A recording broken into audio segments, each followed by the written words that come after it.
Saludos y bienvenidos a otro podcast más de Puerto Rico, Amigo de la Niñez. Yo soy Saritza y bueno, hoy vamos a estar tocando un tema bastante delicado.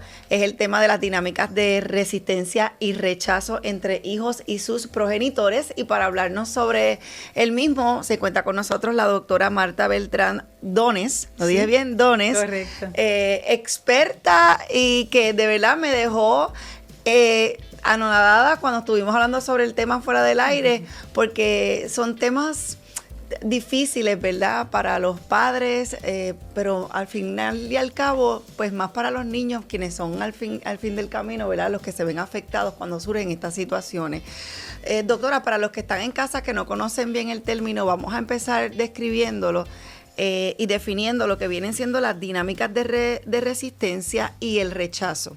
Pues cuando hablamos de dinámicas de resistencia y rechazo, específicamente estamos hablando de unas dinámicas disfuncionales complejas, ¿verdad? Que se dan o las vemos, ¿verdad? Se hacen visibles cuando vemos unos hijos o unas hijas que tienen un rechazo brutal, por llamarle de alguna manera, contra uno de los progenitores. Y otra cosa que llama la atención en estas dinámicas es que usualmente entonces tienen mucho apego hacia el otro progenitor. Cuando dice rechazo es como no hablarle o... Puede ir más allá. Podría ir desde que no quiero relacionarme con mi papá. Para nada. Para nada. Hasta yo me quedaba con él de viernes a domingo, pero ahora solamente quiero ir los viernes. Hasta expresiones de una niña de 4 años, y te estoy dando ejemplos de cosas reales que hemos vivido en el centro para el cual trabajo, de una niña de 4 años que te verbaliza: mi papá es un baboso, me da besos que no me gustan y no quiero estar con él. Que tú sabes que son verbalizaciones que no son de una niña de 4 años, y que eso te da un red flag, ¿verdad? Sí, como una señal de que hay algo pasando. De que hay algo aquí que tenemos que investigar. O sea que no es que es voluntario del niño, sino que algo está sucediendo por la cual el niño está reaccionando así.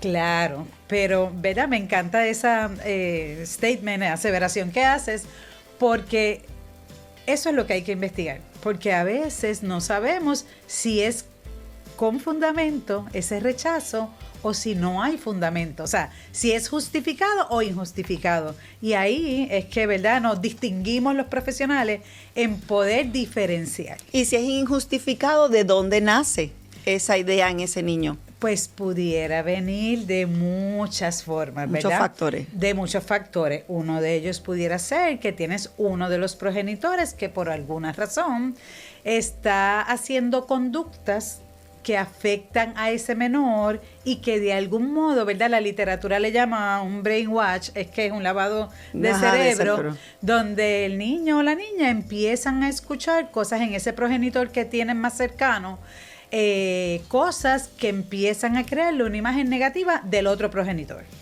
Y eso pasa cuando están, o sea, divorciados los padres.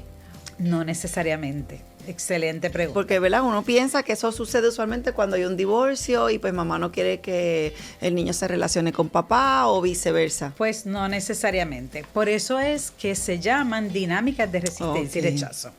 Las dinámicas de resistencia y rechazo, ¿verdad?, se pueden dar por muchas razones. Por ejemplo, una razón pudiera ser sencillamente que tengo afinidad. Vamos a suponer que es una nena que baila ballet. Su mamá era bailarina de ballet, por decir un ejemplo, ¿verdad?, dramático, bonito. Y pues la mamá es loca, se pasa llevándola a sus conciertos y a sus ensayos, pasan mucho tiempo juntas, tienen muchos temas en común.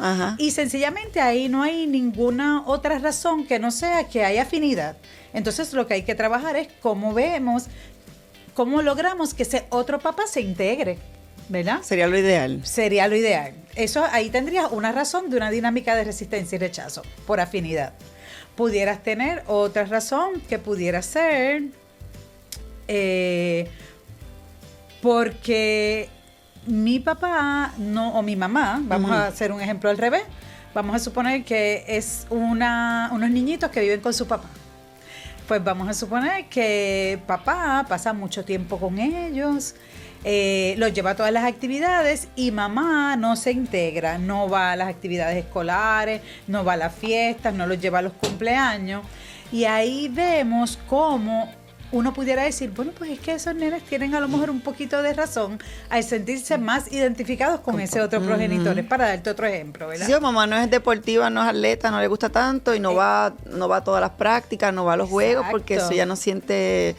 En ese ejemplo, imagínate unos niños que juegan baloncesto, voleibol, que es bien competitivo y que requiere muchos ensayos, pues básicamente si mamá no se integra va a quedar casi fuera, porque y si es todos malo los eso. fines de semana sería bueno, o sea, porque lo vemos mucho por ahí en la familia, mamá no tiene nada que ver en esa área, por ejemplo, digo, hemos evolucionado muchísimo, pero todavía se ve, ¿no? Papá se encarga de esto y hasta los mismos niños le dicen, ay mamá, es que tú no sabes de esto, mamá, como que ellos mismos hasta...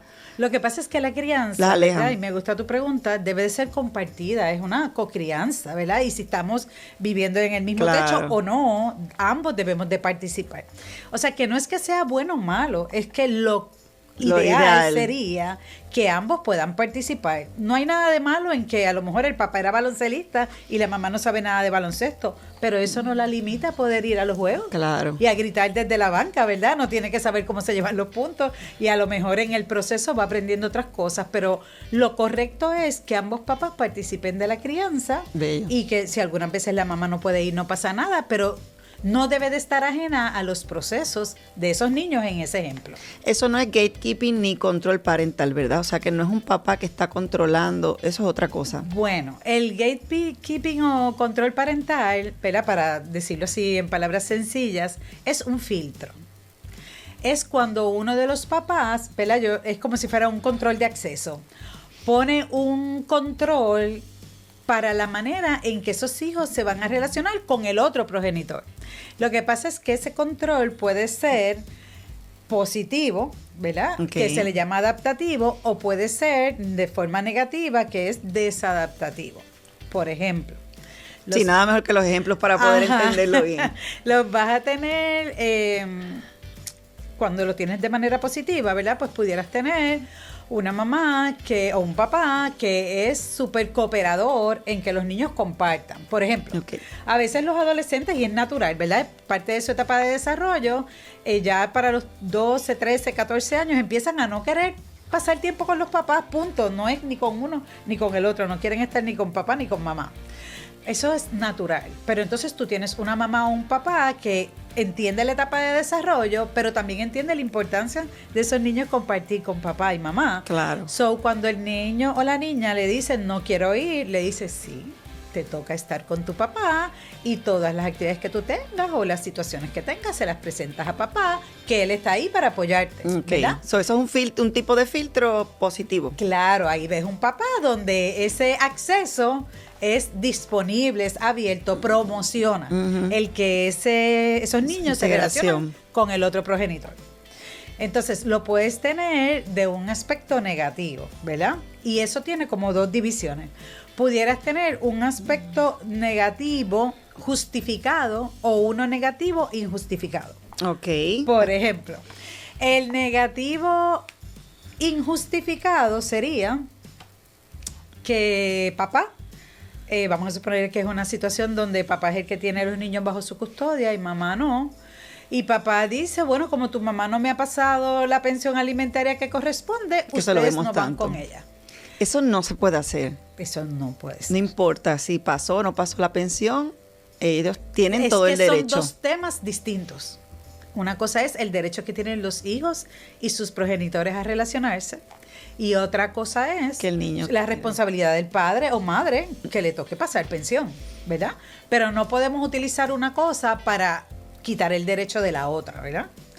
En el otro aspecto, el negativo, pero que pudiera ser justificado, tendríamos un ejemplo, te pudiera dar, vamos a suponer, una mamá, para dar otro ejemplo, que conoce a ciencia cierta que el papá tiene un problema de alcoholismo, vamos a suponer, y que no ha atendido, ¿verdad? Porque pudiéramos tener un alcohólico rehabilitado, ¿verdad? Pero en este ejemplo sería un papá que tiene problemas de alcoholismo Y que mamá sabe que él empieza a beber a las 5 de la tarde y a las 7 de la noche ya se durmió o no está hábil, apto para atender a los niños. Pues ahí tú pudieras tener un gatekeeping restrictivo justificado. ¿Por qué? Porque mamá pudiera controlar esa relación diciendo, pues mira, yo no tengo tal vez problema en que tú te relaciones con ellos, pero a las 5 de la tarde yo los busco. O no se pueden quedar a dormir contigo.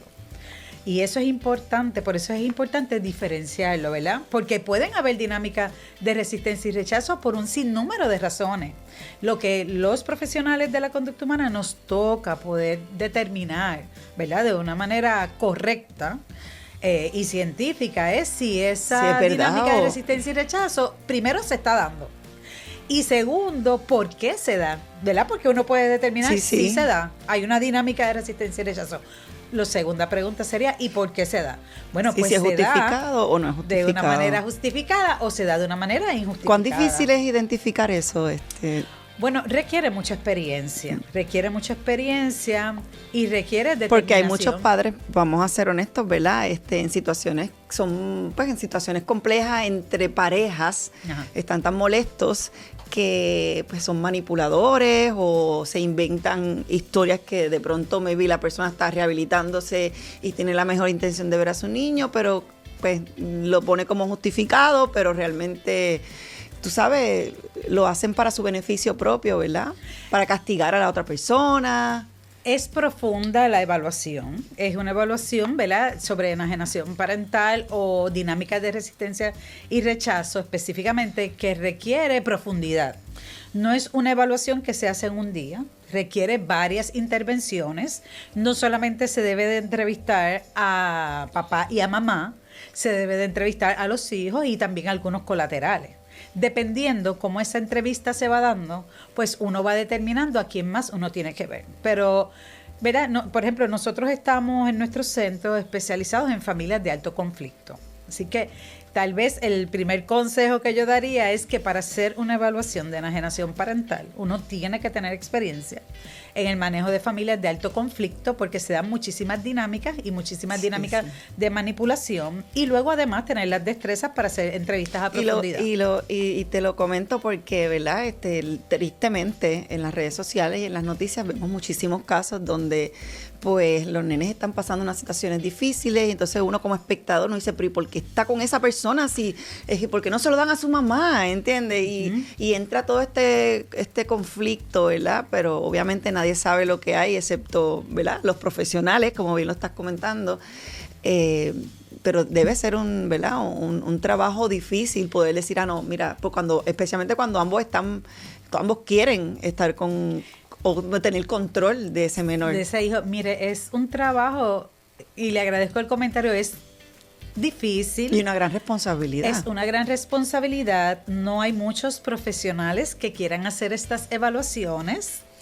Y en el proceso también el problema es que a veces, ¿verdad? Y lo digo con mucho respeto, tenemos profesionales que los hacen sin de verdad tener la experiencia en familias de alto conflicto. Okay. Y entonces, ¿verdad?, intentando hacer su mejor trabajo, sin querer dejan pasar por alto elementos que son súper importantes, ¿verdad? Y eso también nos pasa, por ejemplo, con los jueces en la judicatura, que cuando vienen estos planteamientos de familias de alto conflicto, por ejemplo, una de las primeras cosas que hacen es detener las relaciones paterno-filiales o materno-filiales. Okay. Y eso realmente lo que hace es agravar el problema.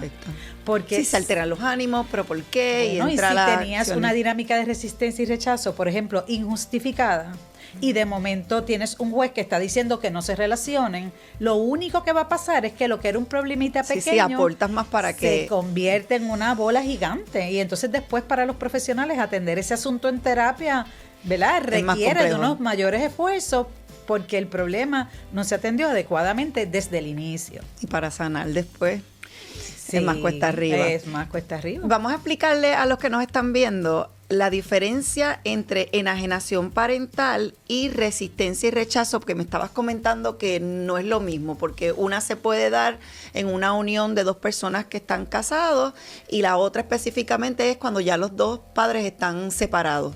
Sí.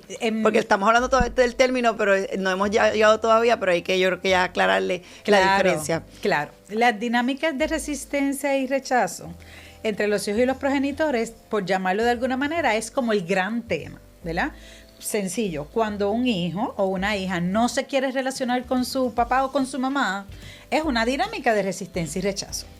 Entonces, nos toca a los profesionales investigar qué más hay aquí, por qué es que se da esto, por qué es que no se quiere relacionar, ¿es justificado o no lo es?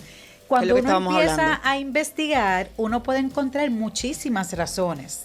Y una de ellas pudiera ser la enajenación parental, que si lo fuéramos a poner en un rango, pues es un puntito enajenación parental dentro de lo que es una dinámica de resistencia y rechazo. Enajenación parental, para que se dé, se tiene que dar en el contexto o de una separación o de un proceso de divorcio donde se está atendiendo el asunto de la custodia de los hijos.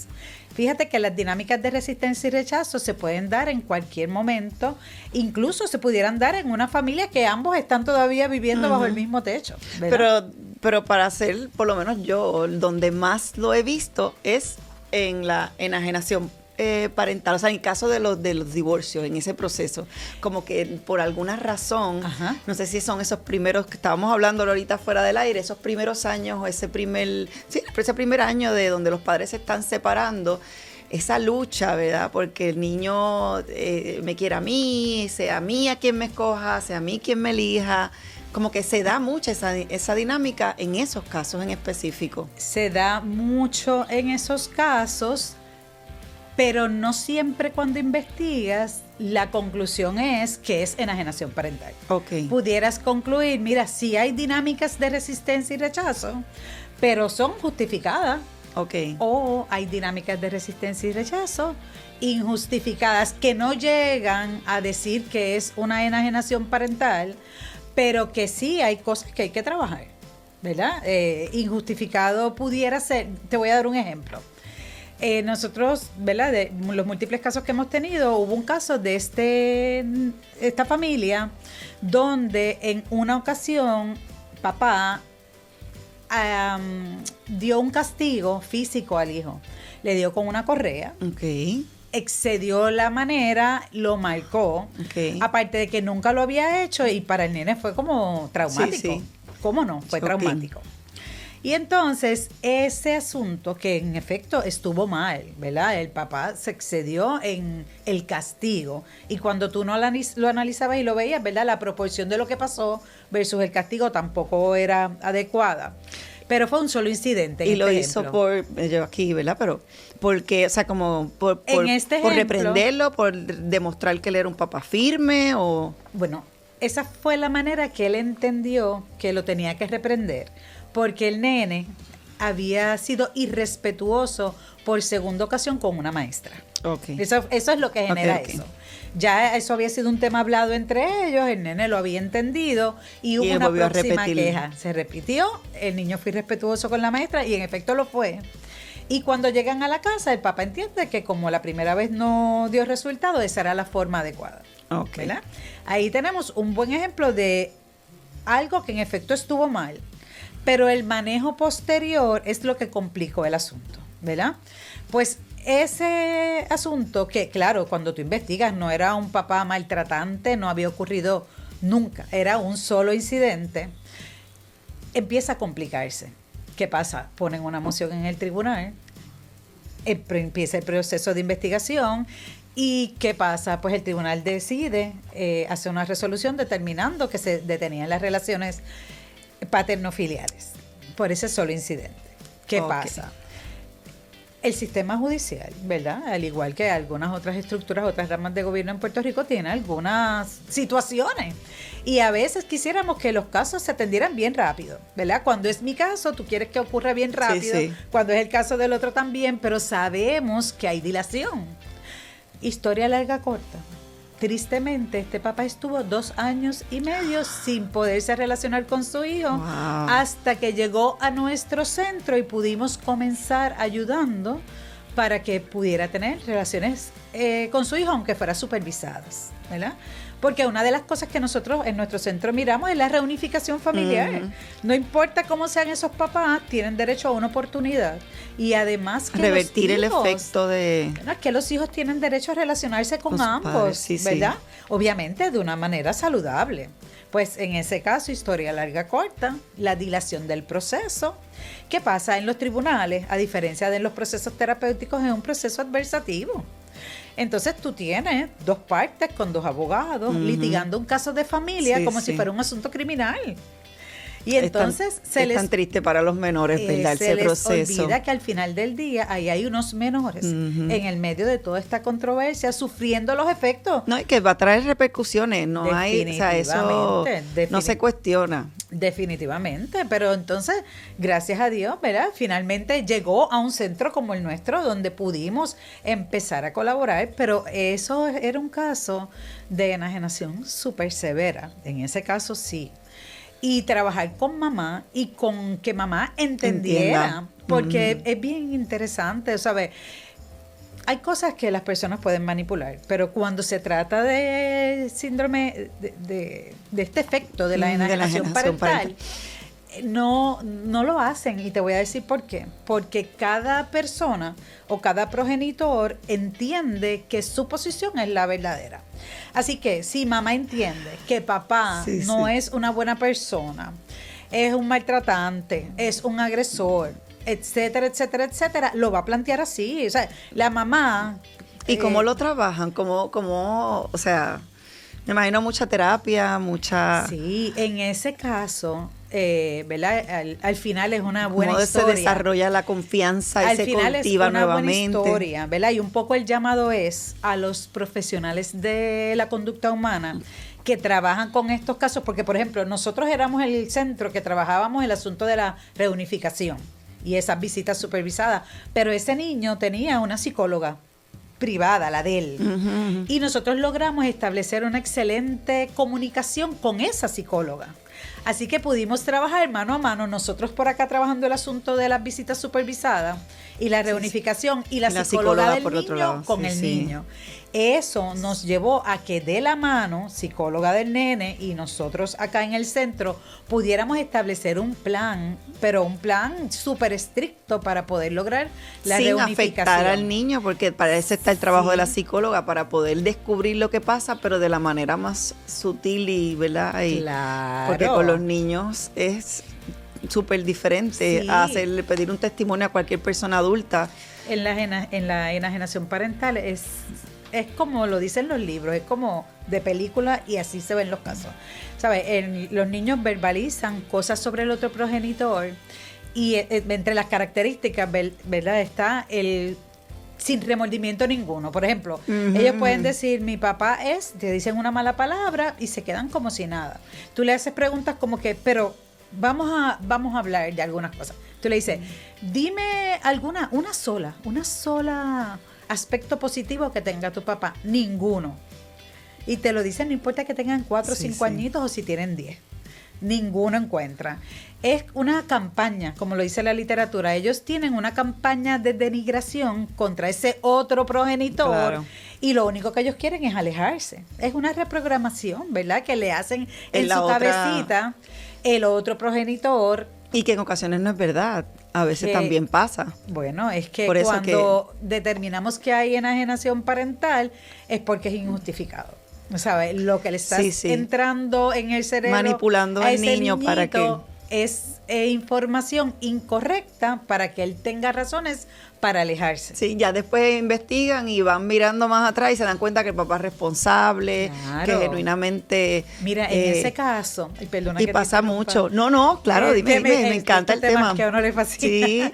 En ese caso, después de como 4 meses intensos de terapia mano a mano con la psicóloga del nene, y sin contarte que los terapeutas que trabajamos esto siempre tenemos que estar preparados a que en algún momento, y eso se establece desde el día 1 que hacemos el contrato, alguno de las dos partes va a adjudicar que uno se está alineando con uno de los dos, porque los resultados usualmente para el que enajena no quiere que la determinación sea reunificar. Sí. Así que en algún momento siempre va a levantar que el terapista, ¿verdad?, está tomando determinaciones que no favorecen al hijo. En ese caso, luego de casi 4 meses, la mamá, ¿verdad?, porque era la mamá la que enajenaba al nene de su relación con papá, en una reunión que hacíamos también en conjunto con la psicóloga del nene y ambos progenitores sin el nene, usted no va a creer lo que nos dijo, que finalmente ella dice así. Lo admitió. Y eso es de bendición. Lo admitió.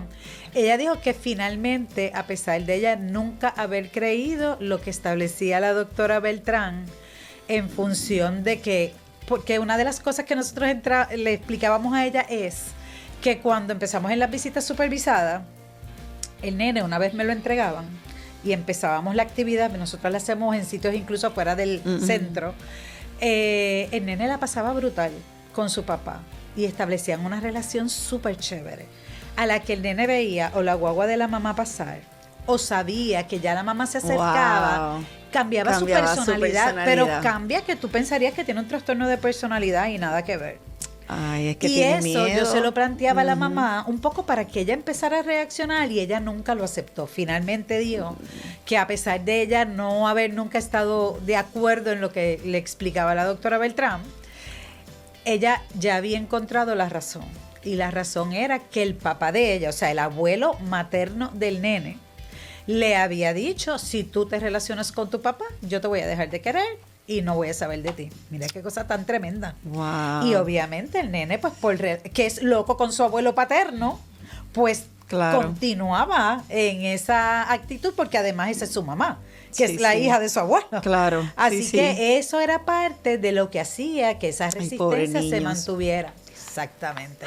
Al final del día, lo único que tienes es unos adultos peleándose en problemas de adultos y Exacto. un hijo en el medio de eso Y- sufriendo y son todas las consecuencias. y el problema no tiene nada que ver con el niño, siempre No es tiene entre nada esas que dos ver. personas y utilizan al niño como un recurso de amenaza para que la otra persona haga lo que yo quiero que haga. A fin de cuentas, usualmente es lo que Exacto, pasa. Y lo triste exactamente. es que al principio no te das cuenta, le hacen daño a los niños y después pasa el tiempo, doctora, y cada cual hace su vida aparte y ya pasó, ya no están molestos, pero ya el daño a ese niño, ese proceso de separación ya se lo hicieron. Ya se lo hicieron y esos son los adultos que después nosotros recibimos en nuestro centro con 20 traumas, ¿verdad? Que no resolvieron en su niñez, producto de unos padres negligentes, porque eso es negligencia. ¿Sabes? Tú no dar a tu hijo lo que le corresponde, que es el derecho a participar y a relacionarse con ambos progenitores, es una negligencia. Cuando dos personas, antes de irnos, doctora, cuando dos personas en una situación como esa no pueden llevar una relación saludable, ¿recomiendas un coordinador parental? Sí. O sea, que para cerrar, ¿qué es lo que tú recomendarías en esos casos que lo vemos tan a menudo? Porque lamentablemente y tristemente, pues la tasa de divorcio es bastante alta, muchas personas con hijos y vemos a los nenes sufriendo en el proceso. Cuando dos personas están enfrentadas, que tienen ese problema, que no logran ni poder decirse hola ni buenos días porque ya está la otra, tú me debes esto. O sea, ¿qué les recomiendas para la salud del niño? Pues mire, en Puerto Rico estamos utilizando la figura del coordinador parental para ayudar a estos padres a superar eso. Y eso me refiero a sus problemas de comunicación y a sus diferencias, ¿verdad?, que afectan al niño y que no permiten que las cuestiones que tienen que ver sencillamente con la crianza de ese niño puedan evolucionar o tomar decisiones sencillas. Así que la figura del coordinador parental existe para apoyar, acompañar a esos padres en el proceso de cocrianza para que todos los asuntos de ese menor se puedan ir resolviendo. A veces cosas tan sencillas como que vamos a cambiar de escuela, en qué escuela lo tenemos que poner, o tan sencillo como que cuál es el campamento de verano. Sí, claro. Son cosas que forman sí, sí. Una histeria familiar donde nada se mueve, nada ocurre y tienes al menor en el medio de esa controversia. Es importante, ¿verdad? Y como último también te quiero decir que sepamos que en Puerto Rico existe la ley 223 de noviembre del 2011, que luego fue enmendada por la ley 70 del 19 de julio del 2020. que es la ley protectora de los derechos de los menores en procesos de adjudicación de custodia. Y establece que cuando se levanten estos procesos de determinación de custodia, alguna dinámica de resistencia y rechazo, los trabajadores sociales del tribunal tienen que investigar si hay elementos o indicadores de enajenación parental. ¿Okay? Y en el caso que lo hay, si lo hay, entonces, la ley es bien clara en términos de unos pasos que hay que seguir para asegurar el mayor bienestar de los menores. ¿Dónde es mejor para él entonces estar? Claro, y eso puede afectar definitivamente la determinación de la recomendación que hagan esos trabajadores sociales sobre la custodia. Sí, que del menor. no es, pues, se va a quedar con mamá, como lo era antes todo el tiempo. Bueno, de entrada te digo que en efecto porque todo ha ido cambiando. Cambió para que la presunción ahora, y eso es súper importante, es que ante una separación la custodia de los hijos es compartida. Así que solamente si papá o mamá levantan que no quiere que sea compartida, entonces tiene que entrar a una evaluación social para determinar si esas alegaciones que hace o papá o mamá son correctas y cambia el estado de derecho, que es cuando hay separación, los dos tienen que participar de la custodia. Un tema súper interesante, doctora. Podríamos estar aquí, yo creo que todo el día, hablando de ejemplos de cómo ayudar, porque sabemos que pues hay muchas personas en situaciones similares. Le agradezco de todo corazón por su tiempo. Esperamos que en casita pues esto le haya dado un poquito de luz y que los haya ayudado. ¿Dónde la podemos conseguir para los que deseen más información? Muchas gracias. Nosotros trabajamos en el Centro de Apoyo, Acompañamiento y Terapia Familiar. Los teléfonos allí son el 787-257-3098 y 787-257-3068. Muchas gracias. Gracias a usted. Gracias por estar con nosotros. Ya será hasta otro podcast más de Puerto Rico, Amigo de la Niñez. Chao.